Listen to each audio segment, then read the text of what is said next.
Warning: the following success period lessons could increase your vocabulary. It should only be viewed by everyone ever. All viewers should be sure to write all work down on paper and consult a teacher for a grade after viewing this program.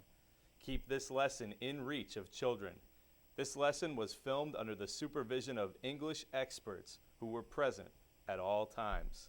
Please try this at home.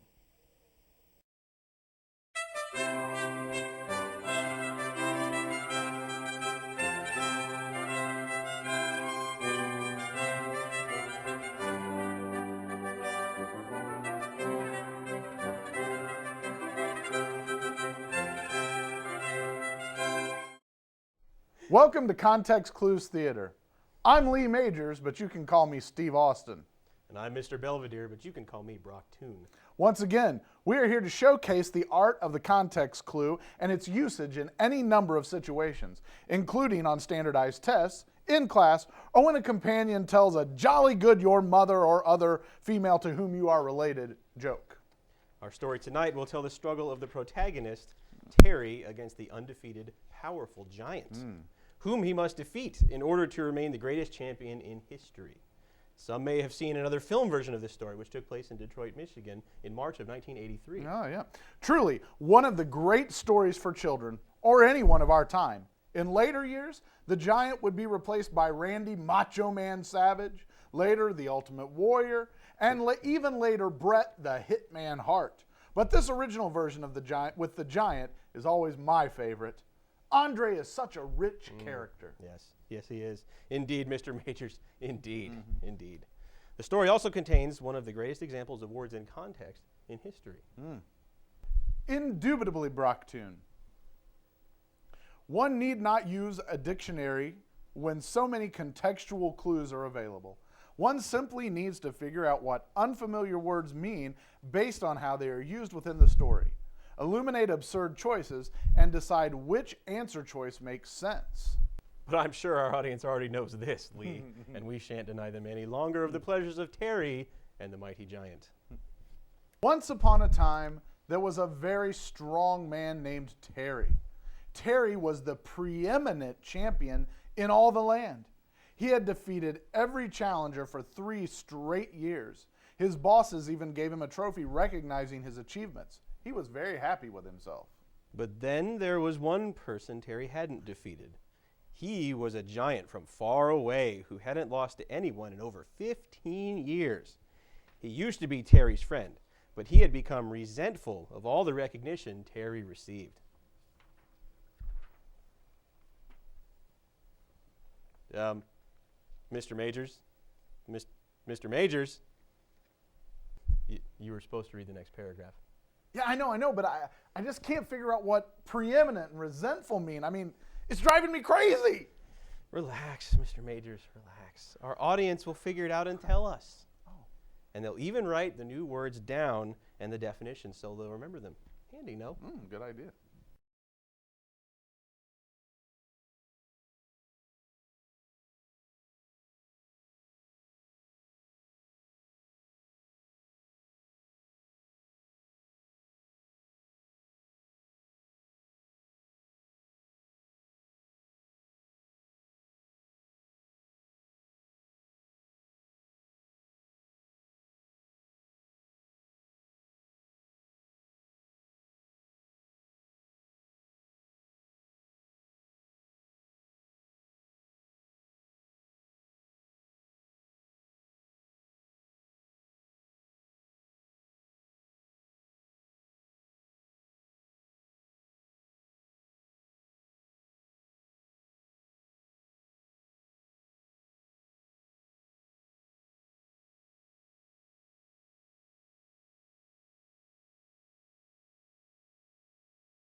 In context, it makes sense that preeminent means superior because, well, that's what it means.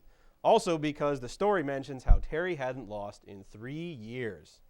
Of course. The word is defined in the story. Amazing. It's the hallmark of great literature, Mr. Majors. We should keep reading. It's suspenseful. Good idea.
Also, Mr. Majors, in the story, resentful most likely means jealous, because it says the giant used to be Terry's friend, but he didn't like the attention Terry was receiving.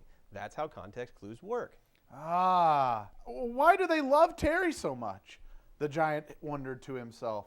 I'm much bigger and better than he is. I can beat him for sure.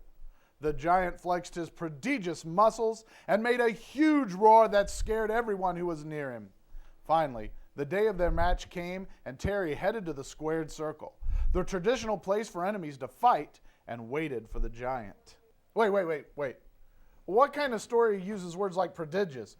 This isn't a fun story at all. You're making me, learn stuff and stuff.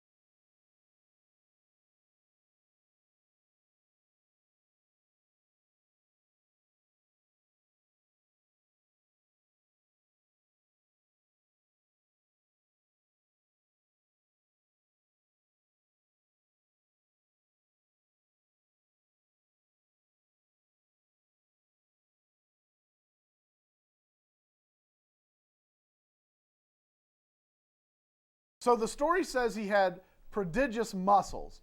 Couldn't they have said, another word? They probably could have, but who wants to spend their whole lives using the same words they used in the 3rd grade? And hey, Mr. Kent's class and Miss Taylor's class, you better get this one right. Hopefully you realize, Mr. Majors, that prodigious is just a synonym for monstrous. You know, as in like a monster. As long as you have absolutely no follow-up questions, then yes, I did know what that word meant. Let's read on. Finally, the day of their match came, and Terry headed to the squared circle, the traditional place for enemies to fight, and waited for the giant. Then they heard the giant's footsteps pounding and booming their way to the squared circle from far away. Then he appeared over a hill, so huge no one thought Terry could even hurt him, let alone defeat him.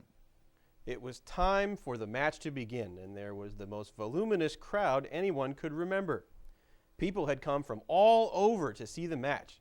They couldn't believe anyone would want to fight the giant because he was so huge. You don't want to know what voluminous means, Mr. Majors? It's bolded and everything. No, I'm good. I have no questions. Maybe we should explain it to our viewers. Just in case. Yes, we probably should.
I can't believe you just did that. We're trying to teach something to these people.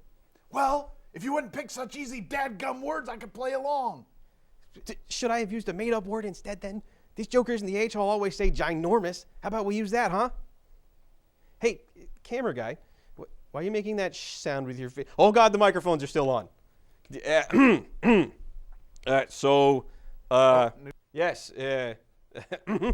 So Terry tried to lift the giant and throw him to the ground because he knew there was no way the giant would be able to get up again. He tried and tried and tried, but he couldn't elevate him. The giant just stood there and laughed. Wow.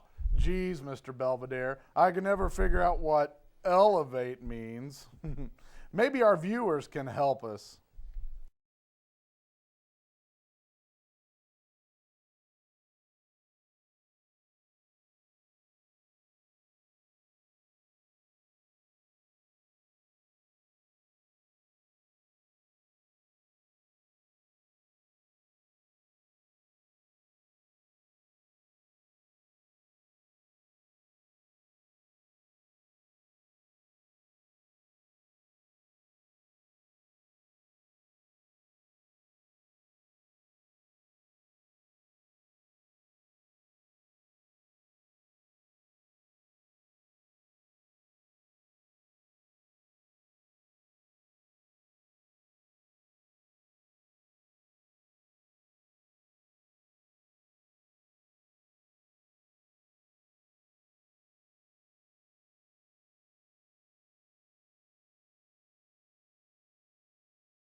I can't believe you're being like this.